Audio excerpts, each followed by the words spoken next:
Hello বন্ধুরা, তোমরা কেমন আছো?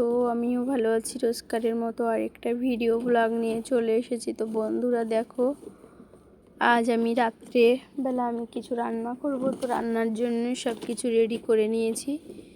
এদিকে মাংস রান্না করেছি, ওর জন্য কিছুটা মশলা করে নিলাম মিক্সিতে। তো মাংসটা আমি ম্যারিনেট করে নেব।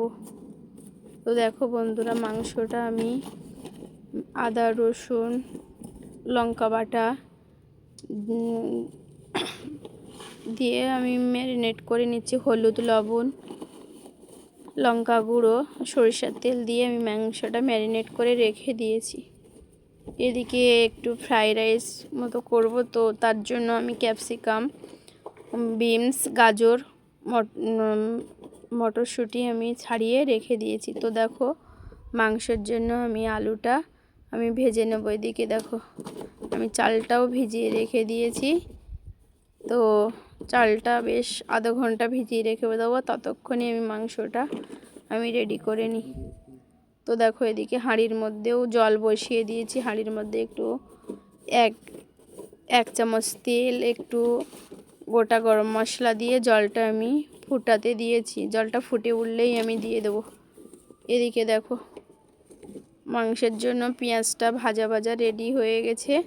তো এর মধ্যে আমি গোটা গরম মশলা দিয়ে দিয়েছি। গোটা গরম মশলা, গোটা জিরে দিয়ে মাংসটা আমি দেখো, পেঁয়াজটা বেরেস্তার মতো হয়ে গেলে আমি দিয়ে দিলাম সেই মাংসটা।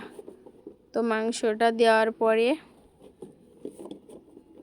আমি বেশ অনেকক্ষণ ধরে মাংসটা ভাজবো। তো দেখো, মাংসর থেকে যত সময় দেখো সুন্দরভাবে মাংসটা দেওয়া হয়ে গেছে।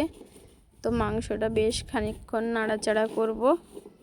তো করে আমি এই পর্যায়ে গ্যাসের আঁচটা আমি কমিয়ে দেব। দেখো, খুব এবার আমি একটু সামান্য পড়ে যাই। তো মাংসর থেকে আবার তেল ছাড়ার মতো হয়ে গেছে। তো মাংসর থেকে দেখো অনেকটাই তেল ছাড়ার মতো হয়ে গেছে। এদিকে আমি বাটা মশলা দিয়ে দিলাম, একটু ধনে গুঁড়ো আর একটু জিরে মরিচ বাটা আমি দিয়ে দিলাম।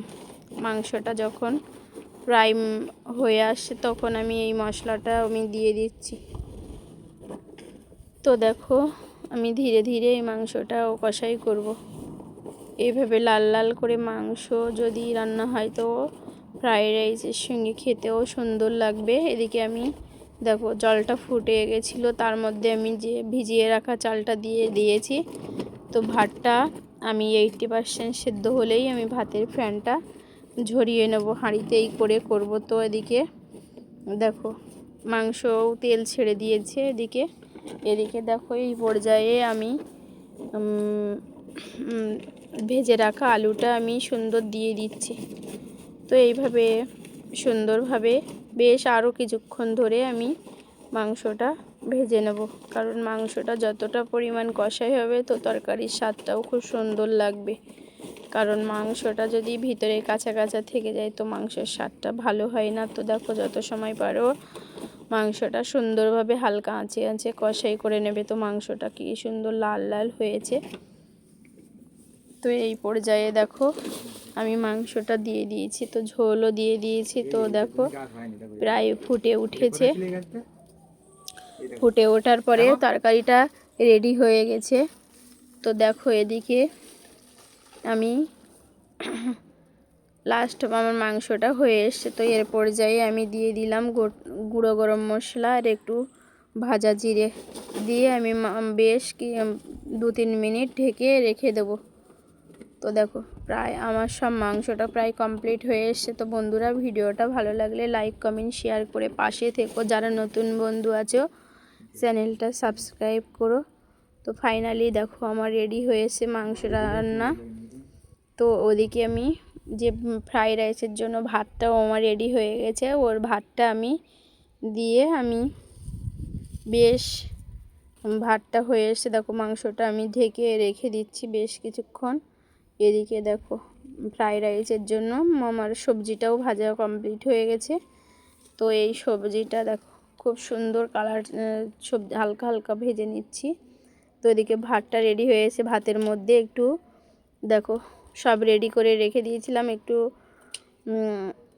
মরিচ গুঁড়ো, একটু চিনি দিয়ে আগে ভাতটা গরম অবস্থায় আমি ঢেকে রেখেছিলাম। এরপরে দেখো ভাজা মশলাটা দিয়ে দেব।